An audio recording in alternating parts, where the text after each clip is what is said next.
nobre deputado que preside a sessão, deputado colega Roberto de Lucena, eu queria inicialmente cumprimentá-lo pela iniciativa de requerer esta sessão solene para homenagearmos a Sociedade Bíblica do Brasil. Eu gostaria de ter o conhecimento bíblico que Vossa Excelência tem, mas eu tenho a sensibilidade por ter tantos anos andando com Jesus Cristo, nós vamos sentindo a importância e a relevância da Bíblia na nossa vida.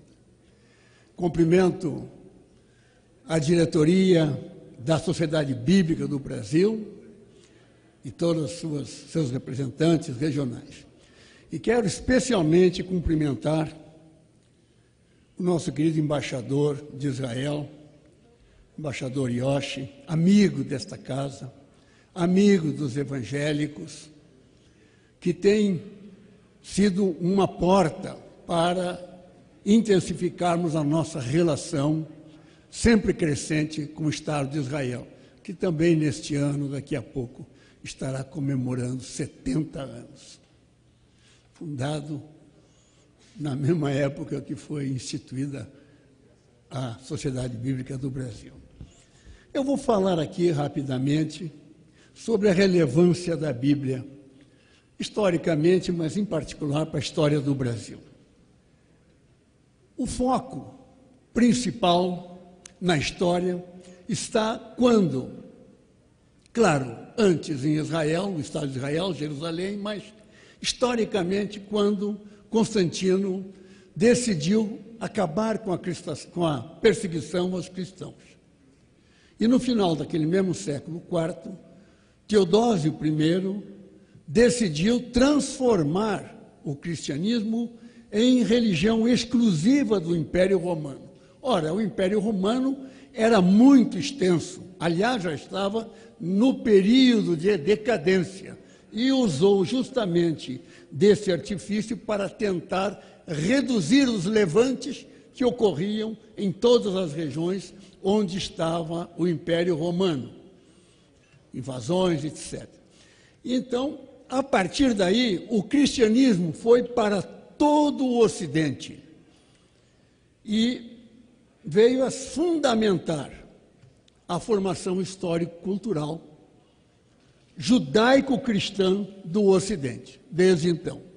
A história continua, aí tivemos outro fato extremamente relevante, que foi a Reforma Protestante. A Reforma reinterpretou e trouxe à Bíblia a sua realidade. E, ao mesmo tempo, duas correntes de fundamentação bíblica ocuparam a Igreja Católica Romana, que já vinha desde então, e agora as igrejas reformadas. Com as perseguições na Europa, vieram para o Novo Mundo, que seria a América do Norte, e várias denominações fixaram reformadas no Novo Mundo, quando começaram já no século... Então, o Brasil ainda teve quase um século de religião romana, católica romana, oficial. Mas, já no século XIX, as missões americanas começaram e europeias também, a se instalar no Brasil. E aí começou, então, a importância, a relevância da Bíblia dentro do nosso Estado, dentro do nosso país. Historicamente, em meados do século passado, houve um grande avivamento espiritual a partir das cruzadas evangelísticas, da distribuição massiva de Bíblias. Eu tive o privilégio de participar de alguns desses projetos, mas foi a Sociedade Bíblica do Brasil, fundada em 48, que começou a distribuir massivamente a Bíblia em nosso país, fundamentando não apenas uma numerosa quantidade de impressos que passaram a permear toda a sociedade brasileira e consolidar as nossas raízes judaico-cristãs. Chegamos ao final do século já num acelerado crescimento. Eu teria alguns dados estatísticos, o tempo é curto, mas eu gostaria de mostrar a importância dessa virada. Em 1948, nós éramos 3% da população do Brasil, quando foi criada a SBB. Em 1970 e 80, foram nesses 2 anos, com a vinda de Billy Graham ao Brasil, que começou a grande vivamento. Nós já chegamos a 2000 com 15% da população. Em 2014, são dados oficiais. Em 2014, 200 milhões de brasileiros, nós tínhamos 25% da população brasileira. E hoje somos 70 milhões de brasileiros, 1/3 da população do Brasil, graças a essa distribuição. Eu queria passar rapidamente a fatos que ocorreram no...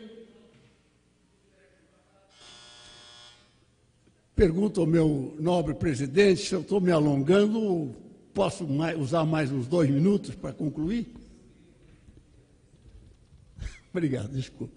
Então, chegamos ao final do século, os meios de comunicação que se consolidaram, já vínhamos do passado com a comunicação vertical, eletrônica, radiodifusão de um modo geral, rádio e televisão, que foi muito utilizada para pregar o Evangelho e acelerar esse crescimento. No final do século, aí entrou a telefonia móvel, a internet, com um novo conceito de comunicação, agora horizontal, desintermediada. A proliferação, esse termo não vou usar no pejorativo, quer dizer, o aumento das denominações neopentecostais fizeram com que a difusão da Bíblia fosse muito mais acelerada. E entramos nesse século. Porém, entramos num século onde houve uma convergência tecnológica e nós vivemos hoje um período, no mundo todo, de medo, um período de angústia, um período de incerteza, insegurança e de muito estresse. Então, nós temos que fazer uma reflexão, meus queridos convidados aqui presentes, liderança, sobre qual será, como vamos usar a Bíblia ainda como um vetor seguro para fazermos a travessia que nesses próximos 15 anos vão mudar completamente todo o nosso tipo de relacionamento social, que essas tecnologias, principalmente a inteligência artificial, em 15 anos, vai promover uma mudança. A mudança, nós sempre chamamos que nós estamos vivendo uma era de transformação. Não, senhores, nós estamos vivendo uma mudança de era, é outra sociedade. E aí que eu acho que nós temos que refletir que a Bíblia será muito importante, porque a Bíblia, ela nos traz a esperança. Nós, pela verdade revelada, nós temos fé, a Bíblia nos traz esperança e nós poderemos, então, fazer essa travessia com mais segurança. Mas não podemos ser egoístas em fazermos a travessia. Temos que continuar difundindo a Bíblia, difundindo a verdade bíblica, anunciando o Evangelho de Jesus Cristo. O Brasil é um país cristocêntrico. Para essa travessia, estou encerrando, presidente, mas a travessia do povo brasileiro, que dentro de 15, 20 anos já terá a maioria evangélica em nosso país.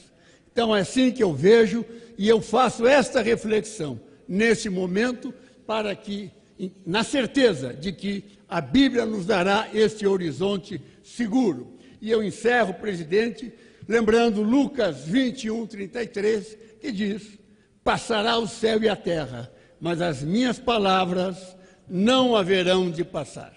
Amém.